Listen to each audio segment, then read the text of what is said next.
காங்கிரஸா கம்யூனிஸ்டாக இருந்தது தமிழ்நாடு அரசியல் 1950s 50களில் அரசியலே காங்கிரஸா கம்யூனிஸ்டா. 60களோட அரசியல் என்ன? காங்கிரஸா திமுகவா? 70களோட அரசியல் என்ன? திமுகவா அண்ணா திமுகவா? அது ஒரு 10-20 வருஷம் வச்சு. இப்போ என்ன நடந்துட்டு இருக்கு? என்ன மாறிட்டு இருக்கு? அண்ணா திமுகவா திமுகவான்ற அரசியல் இப்போ இல்லை. திமுகவா பிஜேபியா? அதுதான் அரசியல். அண்ணா திமுக காணாம போயிட்டு இருக்கு, காணாம போயிடும்.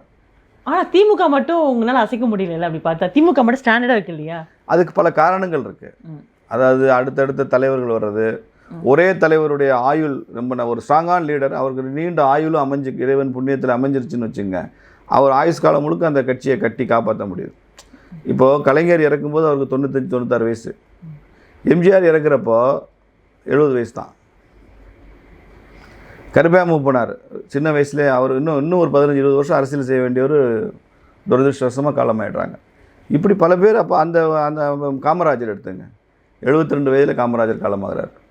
காமராஜர் இருந்திருந்தால் அண்ணா திமுகவா காங்கிரஸான் தான் வந்திருக்கும், திமுக எல்லாம் போயிடுக்கும்.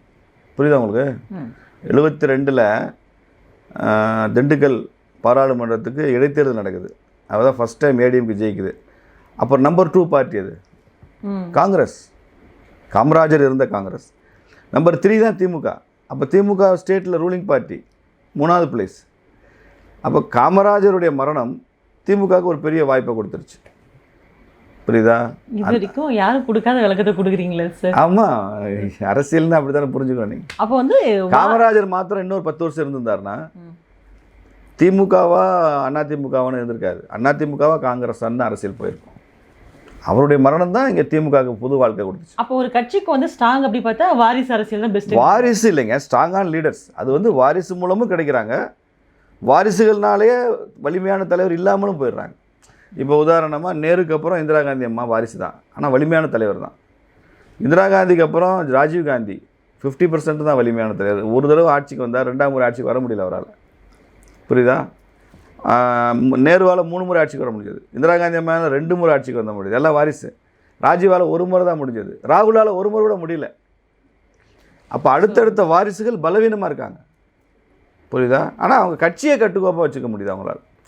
ஆட்சிக்கு வர முடியல தவிர கட்சி ஒரு தலைமைக்கு பின்னால் அணி திரண்டு இவர் தான் எங்கள் தலைவர்னு சொல்கிறதுக்கு அந்த வாரிசு உதவுதுங்க. அந்த அளவில் அது சக்ஸஸ் ஆகும். பிஜேபியா திமுகன்றதான் அடுத்த வரக்கூடிய அரசியல். இந்த காங்கிரஸ்க்கு அப்படியே ஆப்போசிட்டா திமுக இருக்குன்னு எடுத்துக்கலாமா சார்? அடுத்தடுத்து வரக்கூடிய வாரிசு. அதுக்கப்புறம் கொஞ்ச நாள் திமுக, அதுக்கப்புறம் கொஞ்ச நாள் திமுக எல்லாம் போயிடும். பிஜேபியா வேற ஒரு புதிய கட்சி தமிழ்நாட்டில் எமர்ஜ் ஆகி வரும், அந்த கட்சியா பிஜேபியான்னு போயிட்டே இருக்கும்.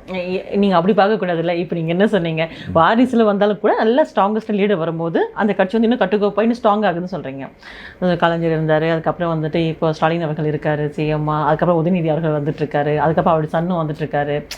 ஸோ இப்படி இதே தாங்க நடக்கும். கலைஞர் 2-3 முறை ஆட்சியை பிடிக்க முடிச்சு, ஸ்டாலினால் ஒரு தடவை தான், 2வது ஆட்சியை பிடிக்க முடியாது. உதயநிதினால 1 முறை கூட ஆட்சியை பிடிக்க முடியாது. உங்கள் நம்பிக்கை காங்கிரஸில் எப்படி நடந்துச்சோ அது மாதிரி தான் திமுக நடக்கும். அப்படிதான் நடக்கும். அதுதான் டைனமிக்ஸ். ஏன்னா அடுத்தடுத்த வாரிசுகள் பலவீனமானவர்களாகவும். ஏன்னா இங்கே பாருங்கள், கருணாநிதி திமுக இருக்கிறப்போ அவர் வந்து ஒரு பிளாட்ஃபார்மில் துண்டை விரிச்சு படுத்து தூங்கியிருப்பார். தொடர்ந்து பல நேரங்கள் சாப்பாட்டுக்கு இல்லாமல் கஷ்டப்பட்டுருப்பார் இல்லையா? ஒரு சினிமாவுக்கு போக கூட ஆசைப்பட்டிருப்பார்.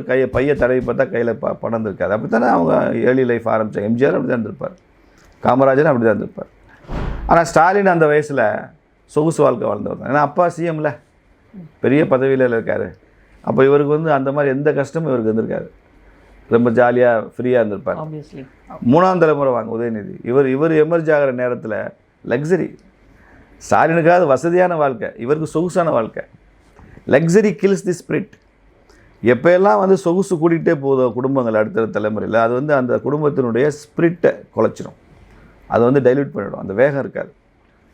நீங்கள் கார்ப்பரேட் வேலையில் என்ன சொல்லுவாங்கன்னா, முதல் தலைமுறை வந்து தே மேக் எ ஷர்ட் அப்படிம்பாங்க. ஒரு சட்டையை தைக்கிறார் ஒரு டெய்லர். அடுத்த தலைமுறை இருக்குல்ல, அவர் வந்து அந்த சட்டையை போட்டுக்கிறார், தே வேர் தி ஷர்ட். 3ஆம் தலைமுறை இருக்குல்ல, அவங்க வந்து அந்த சட்டையை கிழிச்சிருவாங்க. புரியுதா? அதனால் இப்போது கருணாநிதி சட்டை தைச்சார், ஸ்டாலின் சட்டையை போட்டுட்ருக்காரு, உதயநிதி சட்டையை கிழிச்சிடுவார். அதனால தான் அந்த சனாதனத்தை ஒழிக்கிறேன்றதும் அதுதான், சட்டையை கிழிக்கிறது தான்.